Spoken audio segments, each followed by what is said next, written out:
लगता है कोई मसला हुआ है सुबह सुबह। ऐसे ही है ना अम्मी जान? तो और क्या करूं, तुम्हारे बाबा अब तक खफा हैं। अम्मी जैसे आप मेरे बाबा को तो जानती ही ना हो, वो ऐसी बातों को दिल से लगा लेते हैं और कभी आसानी से नहीं भूलते। कभी अपनी बीवी को भी इतनी अहमियत दे दें। मैंने कोई कत्ल नहीं कर दिया और चेहरा देखो तो लगता है सारे मसले उनके साथ हैं। सुबह बखैर। ओहो, यहाँ तो खूब तैयारियां हो रही हैं। क्या कोई मेहमान आ रहा है? नहीं बेटी, दिल किया तो बना लिया। तुम्हारी बहन भी मदद कर रही है। मैं भी आप लोगों के साथ काम करवा लेती हूँ। नहीं, हम कर लेंगे, तुम आराम करो। ठीक है। दुआ अभी तक नहीं उठी? उठ भी जाए तो क्या, उसे तो सिर्फ खिदमत करवानी होती है। खैर, मैं जाकर मुस्तफा को देखती हूँ।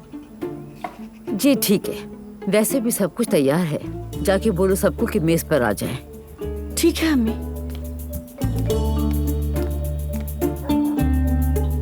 ये तो नई दुल्हन से कुछ ज्यादा ही जलती है। तो जाहिर है ना जलने की कोई वजह भी नहीं है उसके पास।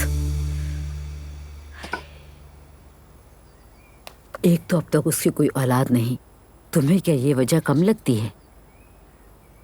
हमें उसके लिए कुछ करना चाहिए। हम क्या कर सकते हैं? पता नहीं मुझे। दुनिया भर में मज़ारात मौजूद हैं, जाके मन्नत मांग लेते हैं। खानदान में कितने ही बच्चे मन्नतों से हुए हैं। अम्मी आपको याद है वो लोग गोश्री बाबा के मजार पर गए थे, मगर मन्नत तो नाइला को मांगनी चाहिए ना। मैं बात करूंगी उससे। ये ऐसे नहीं चलेगा, वरना दोनों ही एक दूसरे को मार डालेंगी। बस घर में किसी को भी किसी से हसद ना हो। नाइला को तो कुछ पता ही नहीं है ज़ियारतों का। चलो काम करो।